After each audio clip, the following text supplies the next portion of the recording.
This session will be recorded. And what I want to say now that I've given some land acknowledgement is, if you know whose land you're on, go ahead and type it in the chat and give us a shout out. And if you're on your own native land right now, also let us know. I know we have some people tuning in from Native nations. If you want to find out whose land you're on, and you should, especially during Native American Heritage Month, you can go to native-land.ca and we'll put it in the chat, or you can text 907-312-5085, and again, we'll put it in the chat to find out whose land you're occupying. I want to say that it's not just about land acknowledgement, especially because there are so many of us who are still here. It's about giving the land back. And, you know, when you visit the site and when you learn more about it, you should also research your treaties and what that entails and what moves can be taken to make sure that we're giving land back to the rightful owners. So thank you for that. When you do find out whose land you're on after you text that or visit the website, go ahead and throw that in the chat too. I also want to thank my sister Isabella Robbins and my dear friend Katie and colleague. Those of you who do know me, you know that I'm also the director of the Navajo Water Project with Dig Deep Water. Katie and I were very fortunate enough to meet each other about 2 years ago, and she's been really vital in helping me with this project, especially with this panel, as is Isabella. So yeah, a little shout out to them. And they're also going to be helping us with the tech side of this. So Katie Jans and Isabella Robbins, if you have any issues or you need any assistance, I know that we have closed captioning here too. This will be recorded later if you do want to share it, but please hit them up if you have any questions. I also want to encourage everybody to learn more about the Chapter House. We are an Indigenous space, but all are welcome.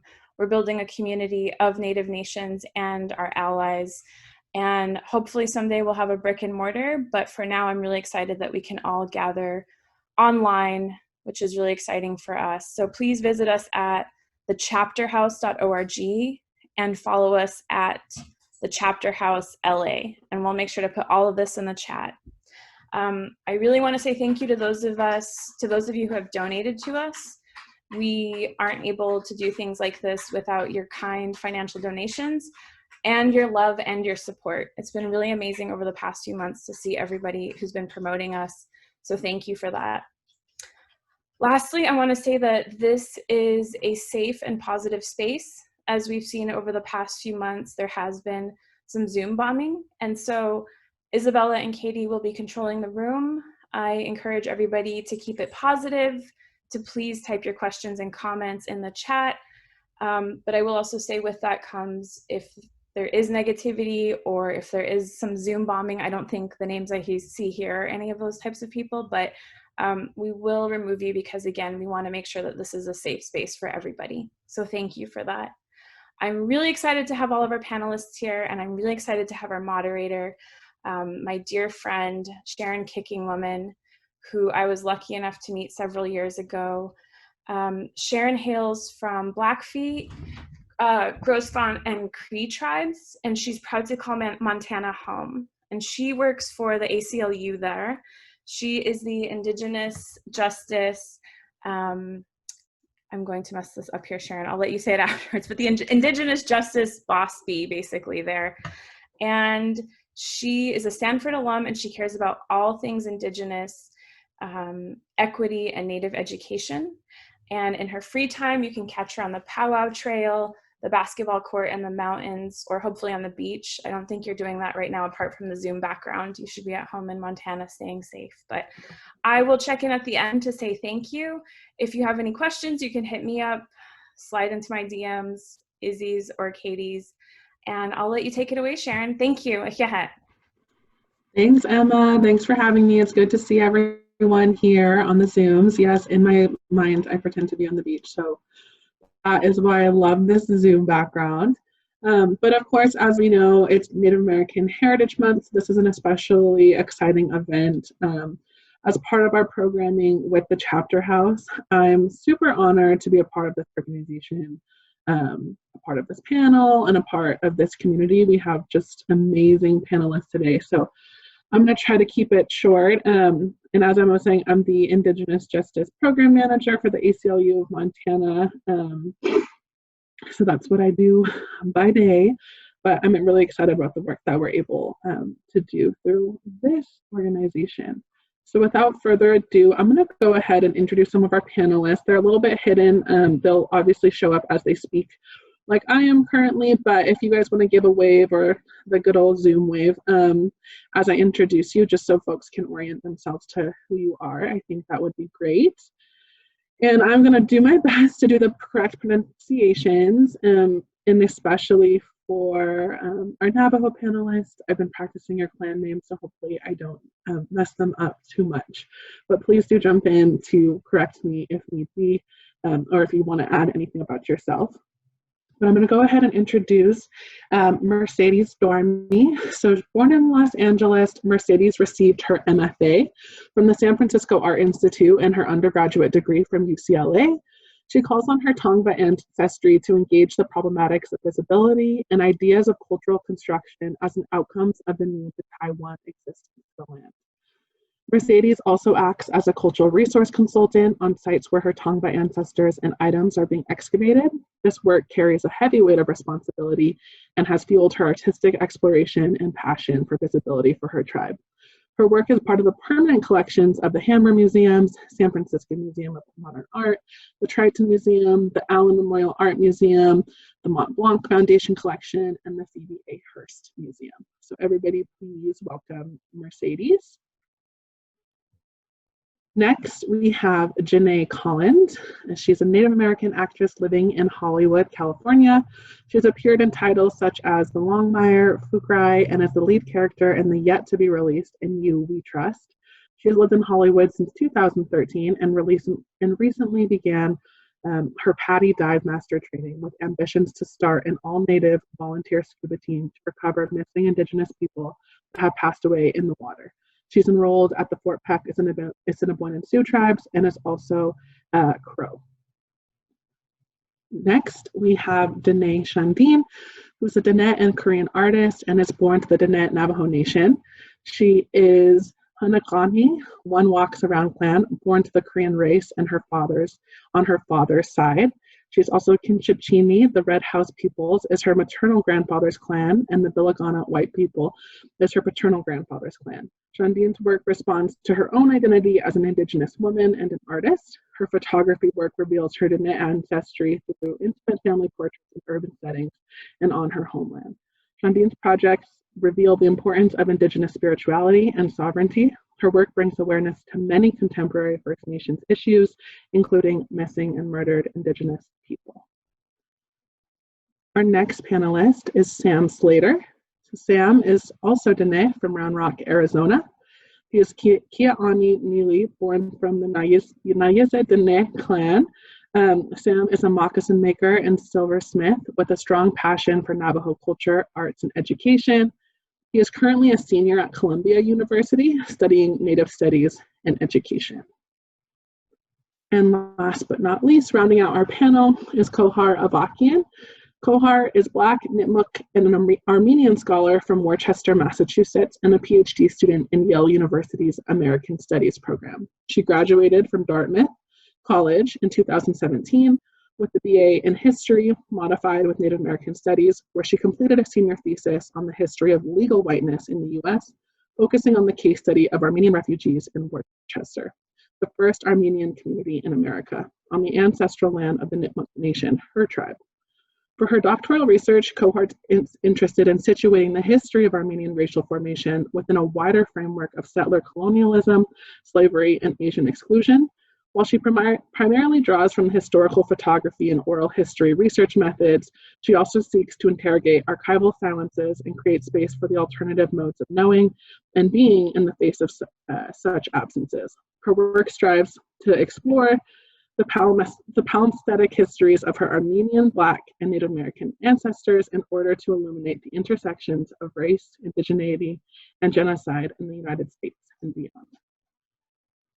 So that introduces our panelists. And once again, you can feel free to check them out on our website. You can see their bios and some of the work that they're up to. We have a ton of expertise coming through tonight, so I'm really excited about the questions and the conversations that we are going to have. Like Emma said, please feel free to leave your comments or questions in the chat, and we'll get to them at the end through a question and answer period. We're talking about a topic today that I think is so beautiful and complex and nuanced, and I think speaks to the vast array and diaspora of Indigenous experience. So before we get to the questions, we're going to hear a lot from our panelists and their stories that they are so willing, and I'm so thankful that they're going to share those things with us. So before we even start, I just want to go ahead and say thank you to everyone who's participating, and I'm so excited to learn from you. So my first question that I have, and feel free to jump in just to situate ourselves, is what do Indigenous identities look like in the 21st century? And more specifically, you know, tell us a little bit about your background and what it means to be Indigenous to you in your upbringing.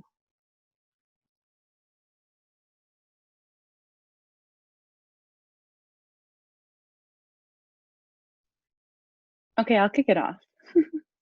So I grew up in Worcester, Massachusetts. That's the one thing I'll correct because it's spelled like Worcester, but it's Worcester, which is Nipmuc land. But it was also the first city that Armenian refugees came, both during massacres of the late 19th century and the early 20th century around the Armenian genocide. So it was the site of the first Armenian church and a lot of different, you know, settlements there on Nipmuc land. So I guess from my upbringing, there's always been this sort of contradiction between, you know, immigration and indigeneity on the ground. But as a child, it never really felt like that because I think growing up in the Nipmuc Nation, we're a mixed tribe, and most tribes on the East Coast, in the Northeast especially, are Black and Indigenous tribes all in one.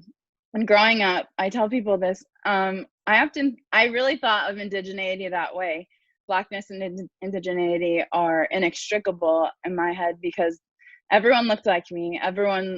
We all, you know, sort of came together, bound up in this sort of way, judging by our shared history here.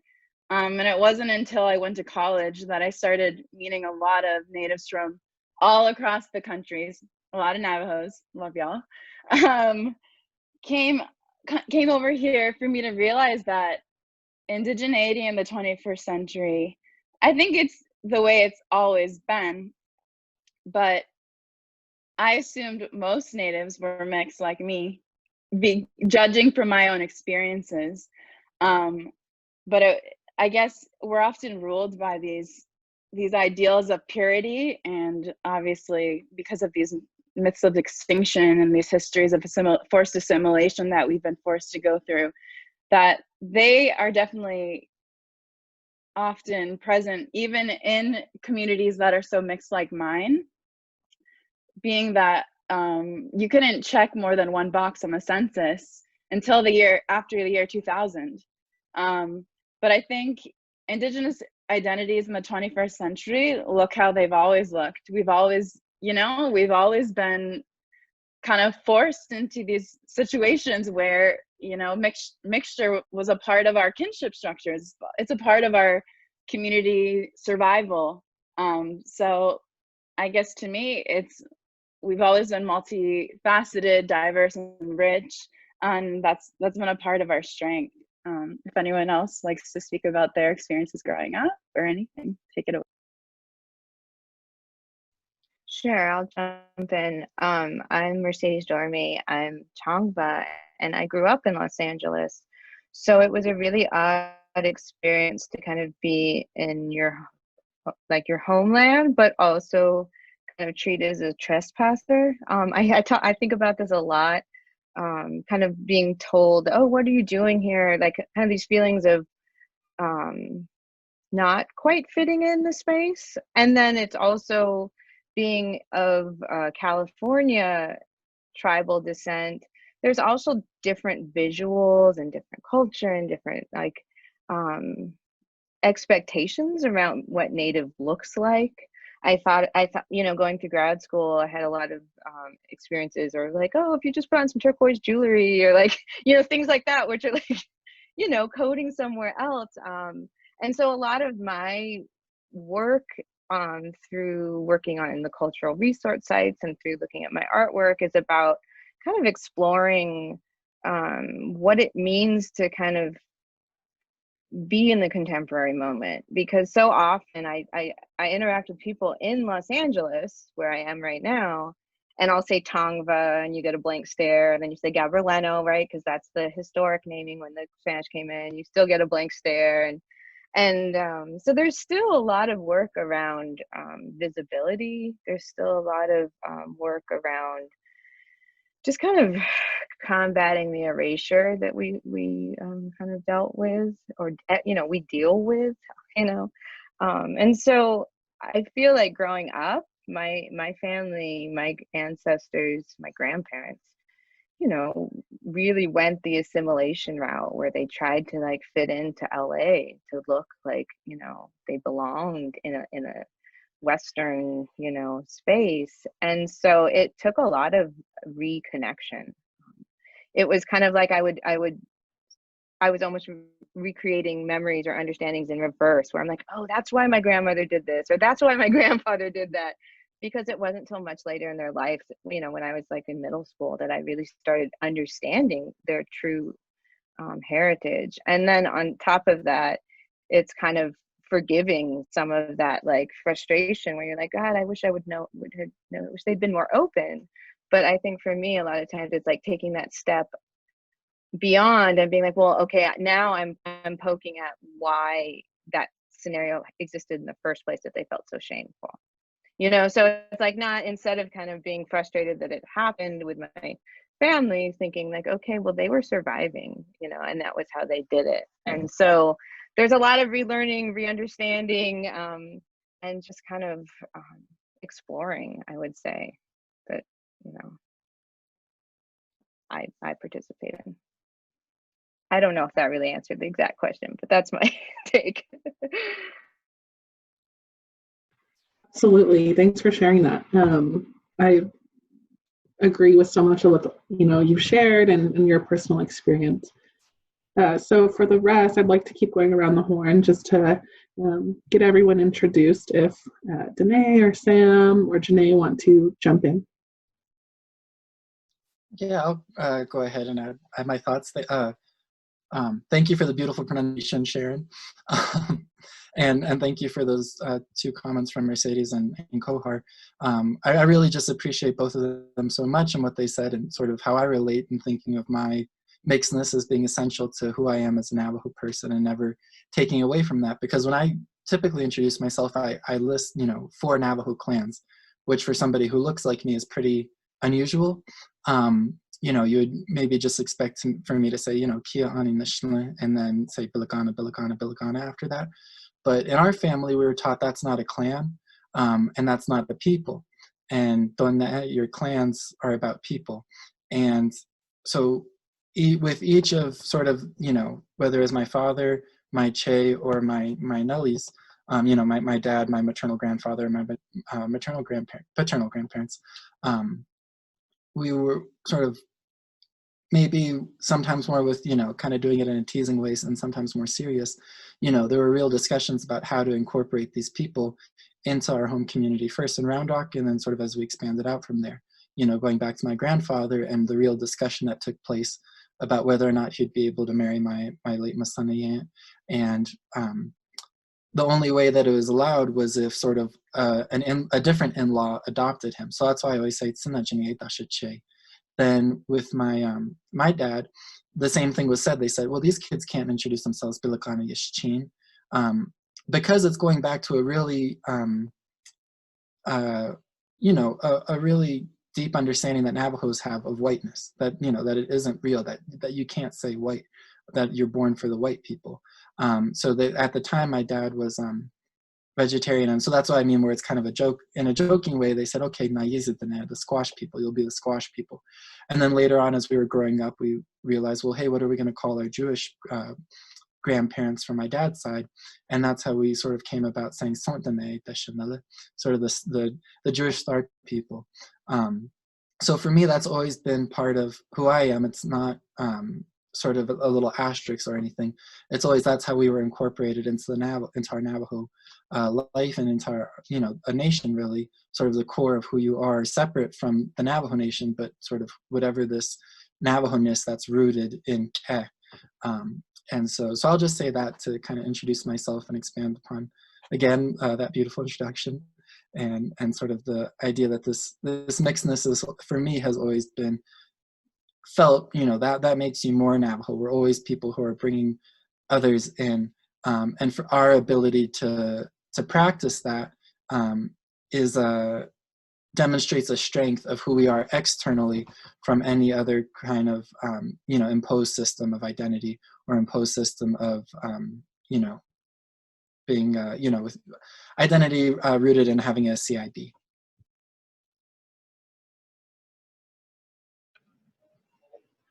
That was beautiful. Hi, everyone. My name is Diné. Thank you for everyone who spoke before me. It's really beautiful.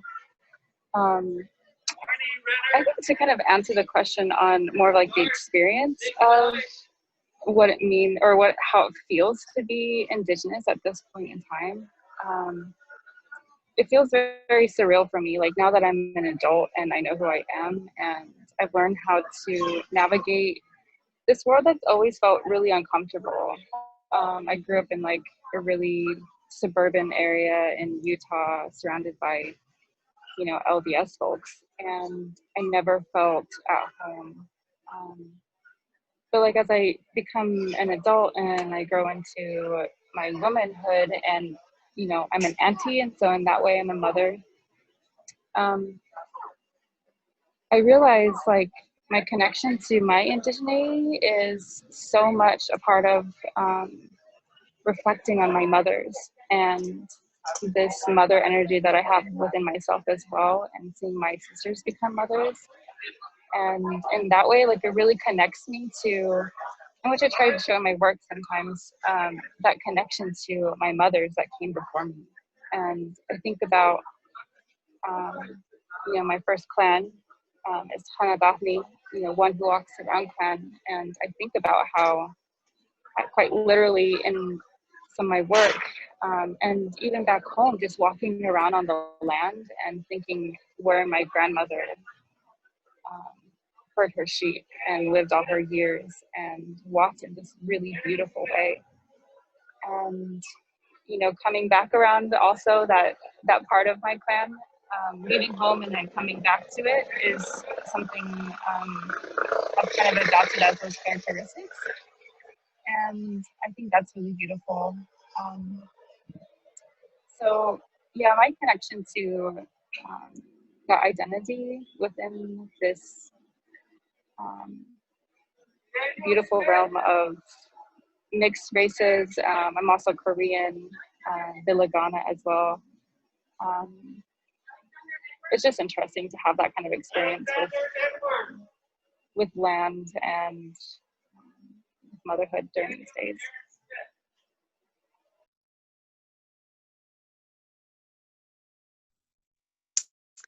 Hello everyone, Haumitakiapi, Daya Yahipi, Chanupa Yuha Wia Machiapi. My name is Diné Collins, and yeah, the question that was asked, what do Indigenous identities look like in the 21st century? I think that's a very complex question that is very, it's very difficult to understand, because Indigenous identities, if you really think about it, you know, there's a lot that encompasses. And if we're like kind of looking specifically at like tribal identity, it's very, very different than it was, say, 100 years ago, 150 years ago. And it's so beautiful because we have such a gorgeous mix of people. We have such a beautiful like tribal mixed with different racial ethnicities, and it's really made such a beautiful, beautiful people.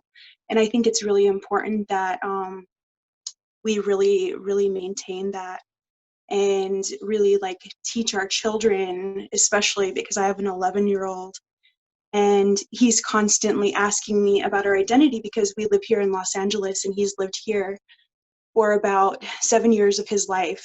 So he definitely has questions about what the Indigenous identity looks like, and we've had to have a lot of conversations about that because in our particular school district, we're very Armenian, very Hispanic, and there's no natives in his school. So I've had to explain this question to an 11-year-old, and it's very complex, but I have to say it's very beautiful. And growing up where I did in Poplar, Montana, on the Fort Peck Reservation, we had a very limited scope of ethnicity outside of Native American, being the Assiniboines and the Lakota Dakotas and white people. So 15, 20 years ago, you wouldn't even have seen Hispanics there. So it's very different. And because I came from Montana and I still kind of like have, you know, my grandma's voice will definitely like show up sometimes in certain situations, or one of my auntie's voices, and they're definitely characters. And I think it's really important to remember our identities, especially in urban settings like this, like in Los Angeles, because I've had moments where I've honestly, I've missed it. I've missed being home. I've missed Montana. And the Indigenous identity here is very different than what we have in Montana. So it's very, it's like an adjustment that you have to make if you're from the reservation and living in a huge city like this. So I've had to learn. I've had a pretty big learning curve coming from Montana to Los Angeles. And it's beautiful. I love the mixture. I think it's absolutely wonderful meeting different ethnicities mixed with tribal nations and different other Indigenous Americans that aren't tribally affiliated, or but it's very cool. Like the mix is amazing. So yeah. Thank you for those comments from everyone. And for me personally, as a Blackfeet and a Groban Cree person, I think so much of what has said has resonated so much, and really hit to that point exactly what you just said, Janae, that it's so complex, and I think there's so much that comes with that, and that's also just like really beautiful, and it's joyous, and it's just like this really unique experience. So you couldn't have said it better myself.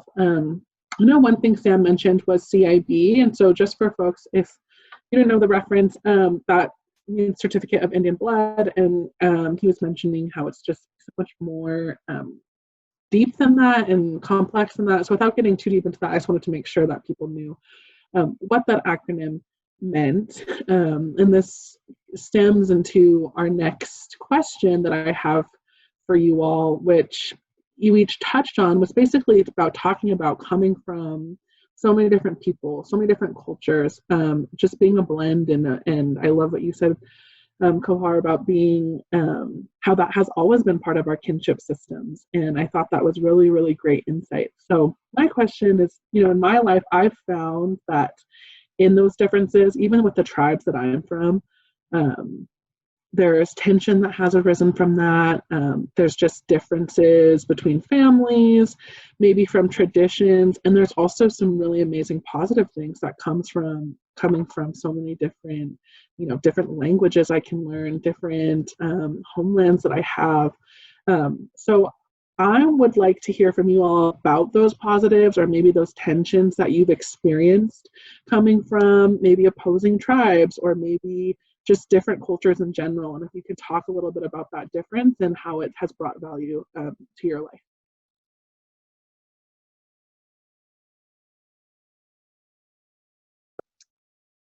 I guess I'll go. I would say growing up, I would never think about it as being opposing. I'll tell a little anecdote. So my mom is Black and Native. She's Black and Nipmuc, and my dad is Armenian via Lebanon. So my ancestors come from what is now Turkey. And that is, Turkey is a settler colonial state, and it's often not even seen as that because it's so naturalized in the landscape, because we underwent a genocide, as I mentioned in my first comment, during the late 19th and early 20th centuries, that, I don't know if you've seen the news, it's still basically an ongoing struggle that has really never stopped since then. So my dad ended up in Beirut, Lebanon, and came here as a result of the Lebanese Civil War. But my parents growing up, because of these shared histories, as I understood it, I could just tell, like, my people have went through some shit, excuse my language, but they really did. And I was young enough to understand that that was the reality, but I found that the good outnumbered all of the bad, in that it was the mentality, being a legacy of genocide on all three sides. I think the mentality that comes out of that is a really beautiful thing, in a, you know, in a sad way, but that everybody eats mentality, that, you know, you really care about not only your elders, but children that haven't even been born yet. The attention to our culture and to our languages, so many things I could trace through all my communities. The language people took from English, you know, a colonial tongue. How we were saying, I heard Armenians in a group once talking about blood quantum, and that experience for me was like, oh my, wait a minute. To realize that these things are taught and they're ingrained.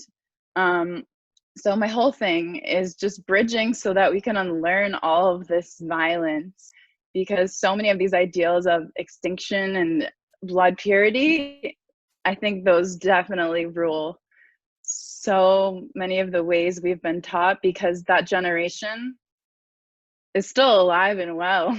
Like, you know, we don't often talk about those things, but it's very real. So I think that is kind of on the negative side, but the positive outweighed all of the bad, because, you know, when we're either, if we're in a round dance, Armenians also dance in hand with like pinkies. With Black folks, we circle up, like we're always in a circle. We're always looking at each other. We're always finding home in one another. And that is such a strength of us that we must cling to that, and really just the good outweighs the bad. And I think it's such a beautiful thing. I guess I'll jump in and I'll just keep the same order for now.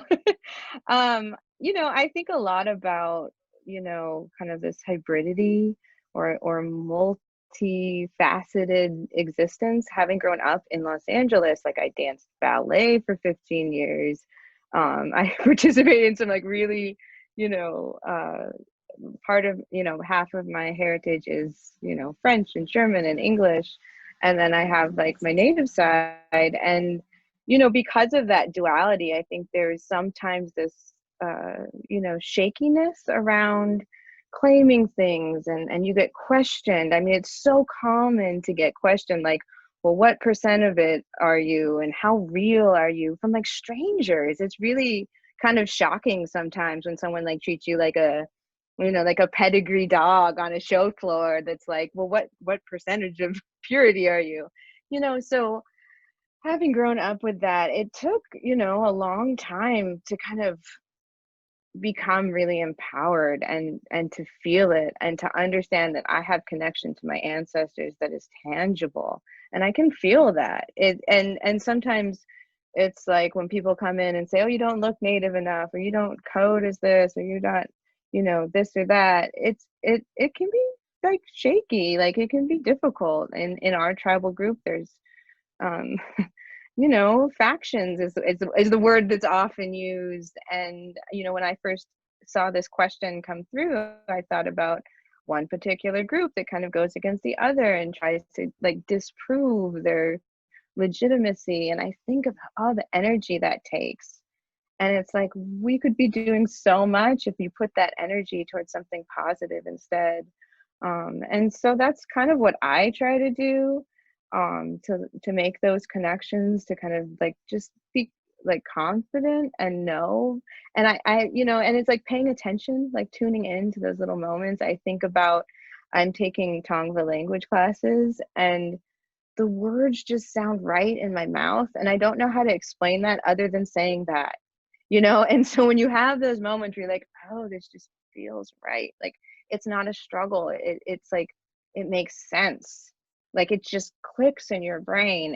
It's kind of like holding on to those moments, and like maintaining that. And I've noticed that as I kind of talk about my artwork that talks about looking at my family and kind of this covering up and uncovering of the Native heritage, I realized that a lot of, like when I talk to younger audiences, a lot of people are going through the same thing. And sometimes I think that when I was going through it when I was younger, I thought I was like the only one. You're like, oh, I'm like struggling with this, and I feel, you know, this insecurity or whatever. And I felt so alone about that. And so I talk about it a lot more now, because I realized that it's not a solitary experience.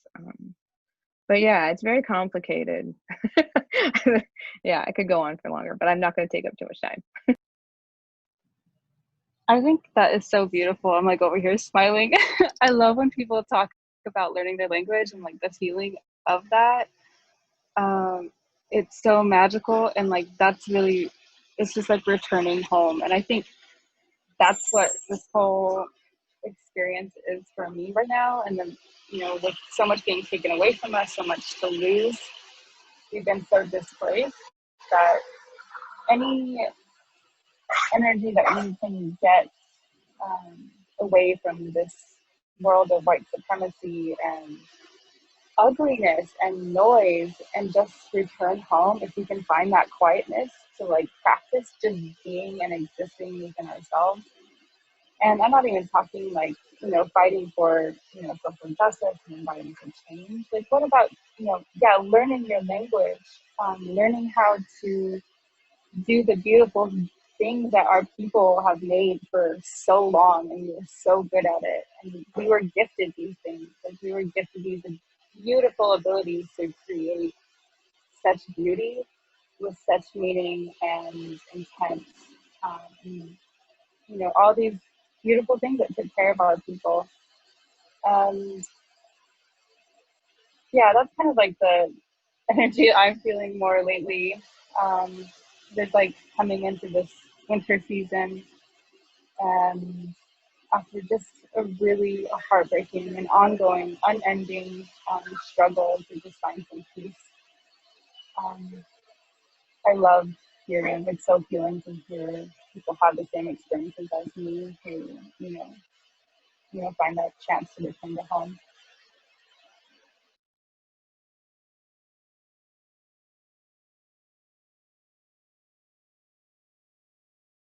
Thank you for sharing that so far. And time has surely been flying, so I want to also be cognizant that we are coming up on the 15-minute mark. And I know that there's so much more to be said even on this particular point, but I do want to open it to make sure if people don't have any lingering thoughts before we completely move on to the next question, if you would like to jump in. Ooh, I want to jump in.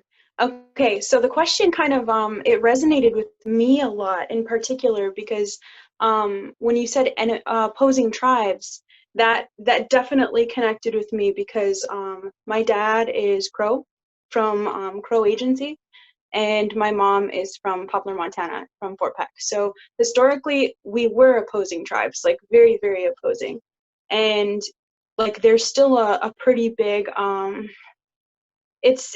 it's very like growing up being a Lakota Dakota like Crow, you get teased, especially if you're brought up on your Lakota Dakota side, which is, I grew up with my mom's side until I was in high school. So I didn't get to know my Crow side until a little bit later on in my my young adulthood, like more so. And I kind of carried that with me. I had family members and friends that would say pretty teasing, because that's how we are, we tease. We really tease up north, like to the point where it gets kind of like, it can get hurtful if you take that into like your I guess I took it into my psyche a little bit, and I let it affect my life for a little while during like my young adulthood. And my significant other, he's also Crow, so we would get into like nasty spats, like historical stuff, because we both love history. And it caused a lot of like problems for me in my early the early relationship, like of his and I's relationship. And through him, I started to understand more so about my Crow side.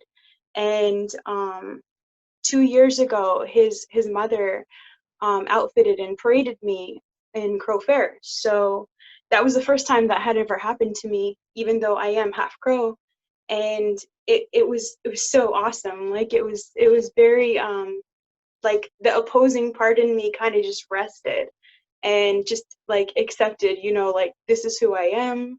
Like this was one of my proudest moments. It's just so cool, like being here in my elk tooth dress. And that was one of the first times in my life as a Lakota Dakota Apsaliga woman that I actually felt really proud of being Crow.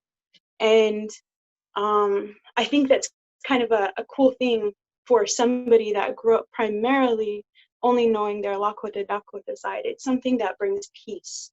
And because I internalized it as a child, I had to work it out in my adolescent life. And it has brought so much peace to me as who I am, like for my identity, for like the clashing identities, so to speak. I'll just add, I owe a lot, you know, everything to my mother, of course, but also just in terms of this aspect of my identity that, you know, when your mother is mixed, I think that produces a certain, you know, there's just an understanding there about what your experience is, and maybe a certain fearlessness that's tried to be passed on, because certainly her generation, what she was told growing up and what other people I know were told was, you know, you're never going to be Navajo enough and you're never going to be white enough for either side. So you're always going to be seen as whatever, you know, isn't the dominant group in that situation. And so for me, I can say I've never felt that. And if I have felt that, it's been from non-natives, and, you know, just completely ignore that.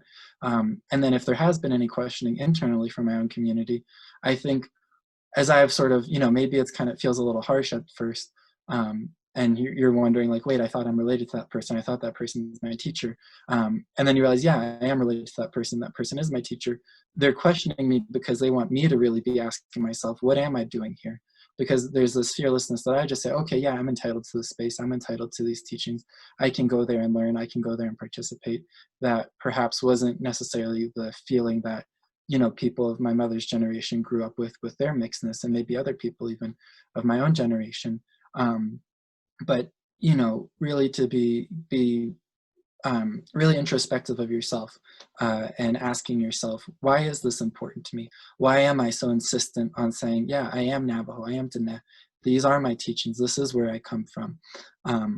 Because just because you have to have such a strong sense when it, there is so much, as Diné said, you know, there's a lot of noise out there telling you otherwise. You know, those questions about percentage, those questions about all the other kind of whatever.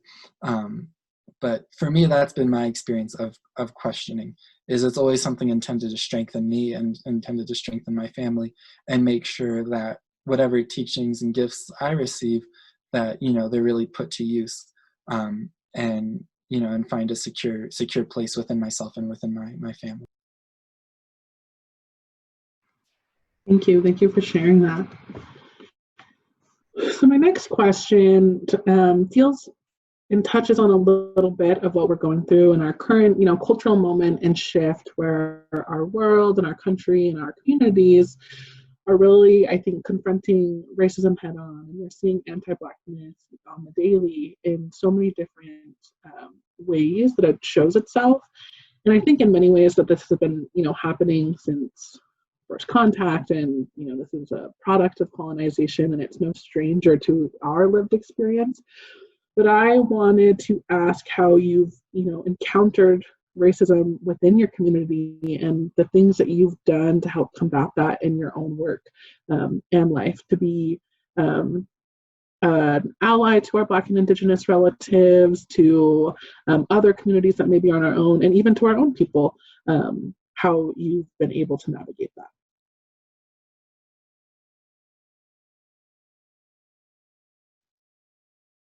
I guess I'll go as we're keeping this order.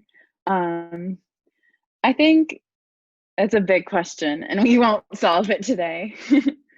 But the biggest thing I see that kind of it goes under the radar, it's subtle, but I notice it being Black and Native, and being from a tribe that is Afro-Indigenous in general, or many of us are, is a phrase like natives for Black lives or something like that.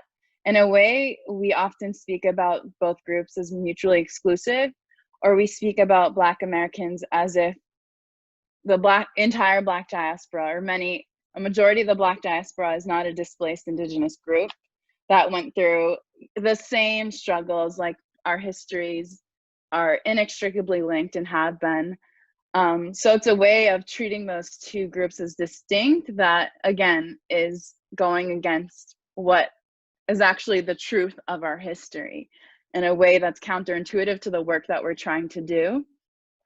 So, or co-opting something. We see this often in Native communities. I've often seen it in the Armenian community, like Native Lives Matter, which of course Native lives do matter. But again, I hope that we're being attendant to the roots of that movement. In 2013, Alicia Garza, Patrice Calors, and Opal Tometi, and it's an organization that was founded, with a very specific goal in mind. And I'm really hoping that if we are gonna sort of take up that language, we need to be doing so much better to really show up for our Black siblings. And that means showing up for tribes in the Northeast, for example, like mine, that we're struggling. So many of us are struggling for simply recognition on this land. What is recognition? We don't know. Like, we treat so many things as naturalized because we judge ourselves based on, for example, federally recognized tribes. And I know this is also could be an addition to our questions from above, sort of the problems or the negatives that come out of these histories of being legacies of genocide and coming from opposing tribes. It's important to center voices of people that are from state recognized tribes. And then if you're going from there, we need to talk about tribes that have no recognition framework on this land. What is indigeneity? We need to question what indigeneity is at large and think so much more globally than we are. Because I feel like often we limit ourselves by, it's almost like, and this is maybe controversial, but there's a way in which indigeneity itself is but that's complex to say because we are indigenous on this land.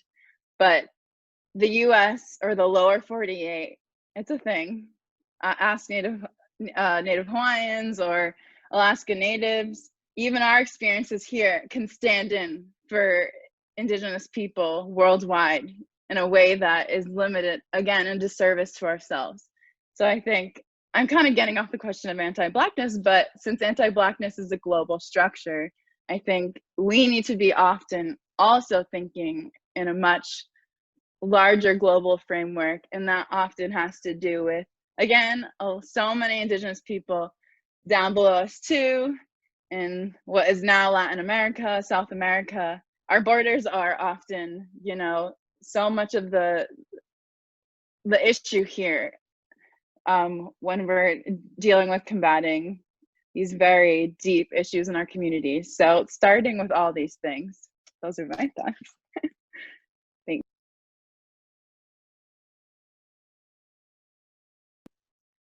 I don't know if I actually want to follow that up because everything you said was so eloquent. But I think I just would chime in very quickly just to say, like, I think that sometimes it's like, sometimes it turns into like, oh, my past pain is harder than your past pain, or like there's this like contest around experience and statistics and numbers. And I feel like I understand that impulse because especially with Native voice in the media, I mean, we all kind of had that something else moment, right? But it's like there's not a lot of understanding. So I get that feeling of people wanting to be like, oh, well, I want to point to like all the travesty, but I feel like my impulse is always to kind of make space, to make like when there's a moment where someone needs to like voice, like when the Black Lives Matter, all the protests are happening. It's like I kind of wanted to step back and just be like, you know what, you have the floor at this moment, and I think that in that kind of giving, there's a reciprocity around, you know, that voice coming back. Thank you. The mail just came. That voice kind of coming back around, you know, I think that there is a connection and roots and kind of experience that can be shared. Like Kahar said, like there is a shared experience. So I think that in focusing on the shared experience instead of like who's was worse, I think that's kind of how I try to shift, if that makes sense.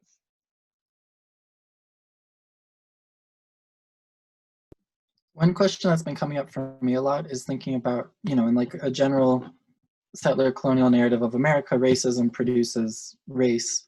And so I think I've been trying to ask, like in our own communities, when we see anti-Black racism, what is that specifically producing in our communities?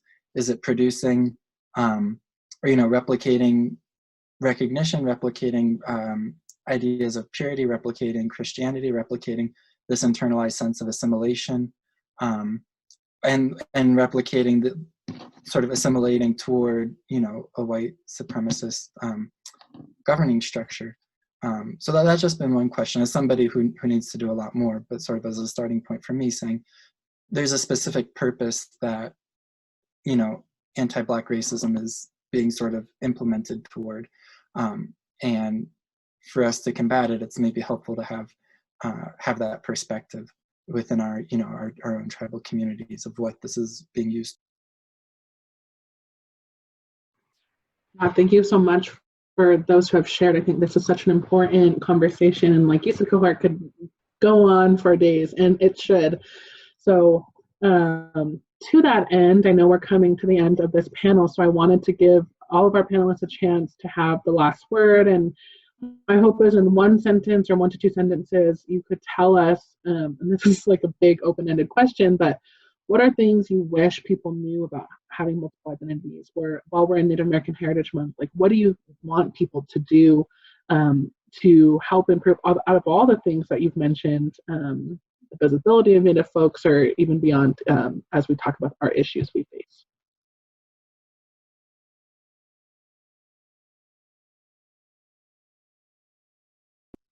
I would just say, I think we're already doing the good work here, creating spaces where we can sort of talk more openly about our shared experiences.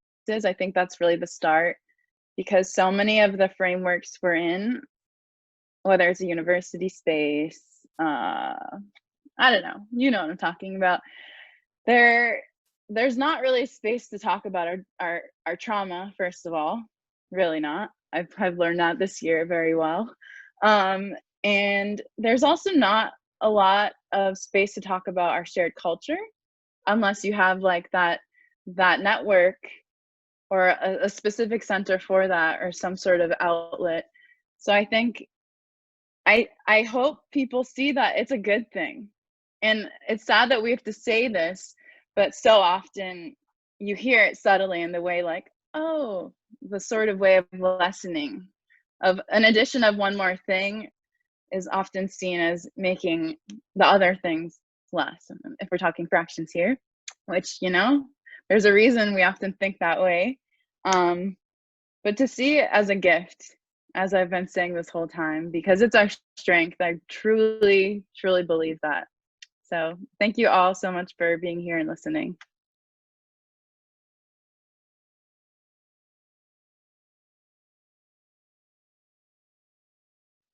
I guess I can chime in. Sorry, I was trying to give some other people space because I just talked.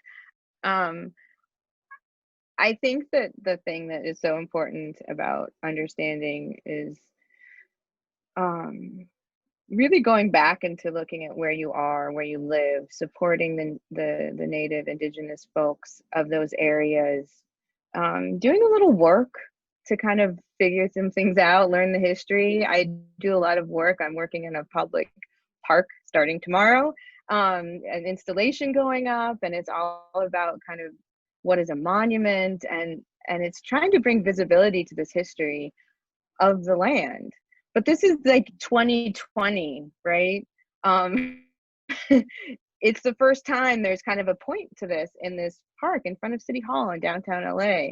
And sometimes I'm super excited that it's happening, but I'm kind of like, wow, this needs to happen more. Like there needs to be more, like Kohar said, more space to kind of have these conversations, to show art, to give voice, to have visibility, and that can be created, you know, like obviously this is happening here, but I think that it also needs to happen in other institutions and other spaces to kind of understand the importance of it as well. So that would be my little pitch. I think it's really good to hear from all perspectives of, like, you know, the spectrum of being Native. And I think especially for like reservation Indians, because that's what I consider myself, even though I live in an urban setting, I come from the res, I go back home to my res and stuff. And I think it's very important to keep this conversation open, this conversation going, because like people like me, like from the reservation, like we don't understand other perspectives when it comes to, like, you know, not being federally recognized, like, you know, the eradication of, like, you know, a tribe, like what people had to face that aren't federally recognized. And it's because of like having conversations like this that has allowed me to open my mind personally, because like I said, I came from Montana, and my reservation just in the northeastern corner, we're like by Canada, we're not close to military bases, we're not close to cities. It's a very like linear, so to speak. So I think having these kind of conversations is very eye-opening, and like it enlightens people like me to the struggle of, like, you know, like we're kind of focused on different things like suicide and meth use and stuff, and like we don't think of things like federal recognition or fighting for it. And like this is so important, this conversation is so important to have, because it keeps like your mind open in that perspective, and it really helps to understand what the struggles that other natives are going through as well in that space, so to speak, and the identities that you know, like people struggle with. And it's like it's very helpful to have spaces like this to be able to talk and to understand each other.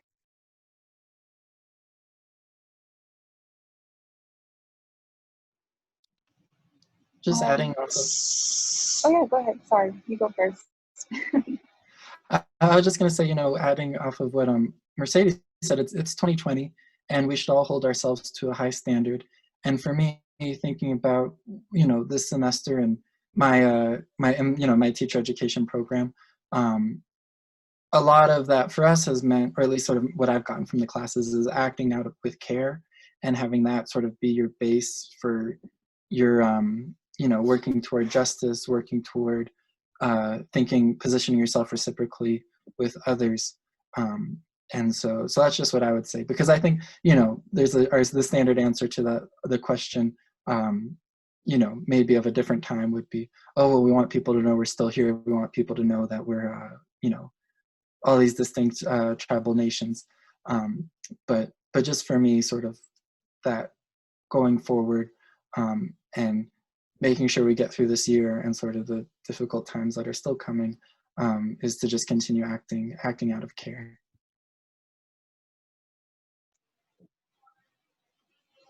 Yeah, absolutely. I was going to say something along the same lines about, it's so much a part of like who we are. We are so naturally giving and caretaking to our relatives, and like the health of my family, especially during these times, it directly affects me and me as a person. I feel so connected to all the people that I love, and I think even the teachings that we're seeing coming out of these really difficult to accept struggles.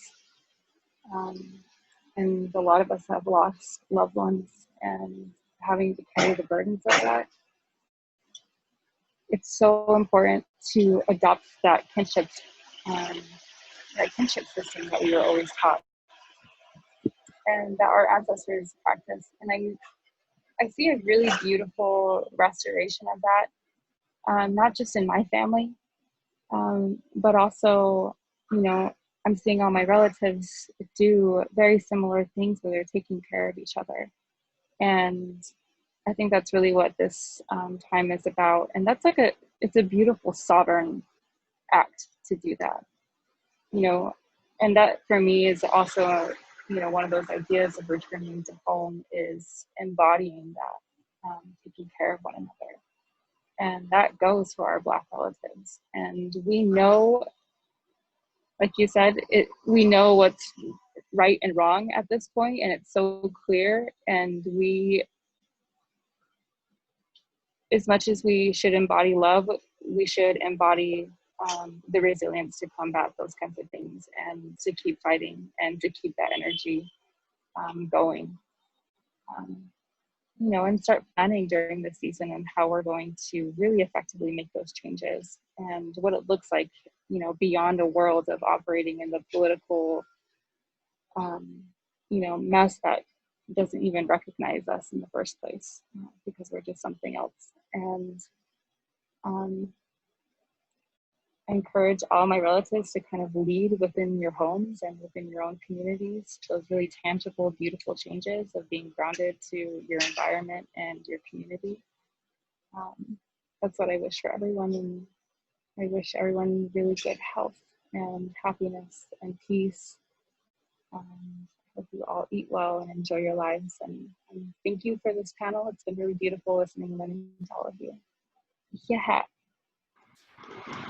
Thank you. That was the perfect note to end on. I just want to second all of those things that you said and those affirmations for everyone who joined us.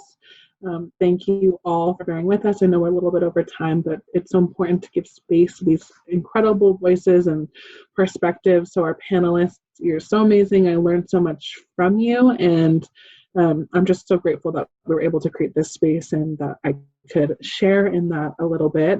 Emma will be joining us in a second, but I just wanted to say, remember to follow us on social. This was recorded live to Facebook, so the recording will live there. Please feel free to share with families, your friends, your coworkers.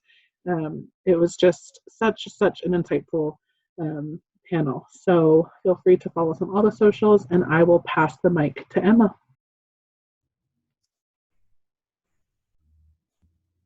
Thank you, everybody. I feel like my video was off, but I was nodding very emphatically and wiping away tears a couple times, because there were a lot of things that stood out to me. And I just really want to say thank you to Kohar and Sam and Diné and Mercedes and Sharen and everybody else. It's, I'm of mixed heritage myself, and there were a lot of things that were said. Sam, you said something specifically, which was our mixedness is what makes us Navajo. And it's something that I think a lot about, and just what everybody had to say was so powerful. And I think, Kohar, you started us off really well with, again, our mixedness is who we are as Native peoples. And so I just really appreciate everybody's insightfulness, and thank you to everybody who attended.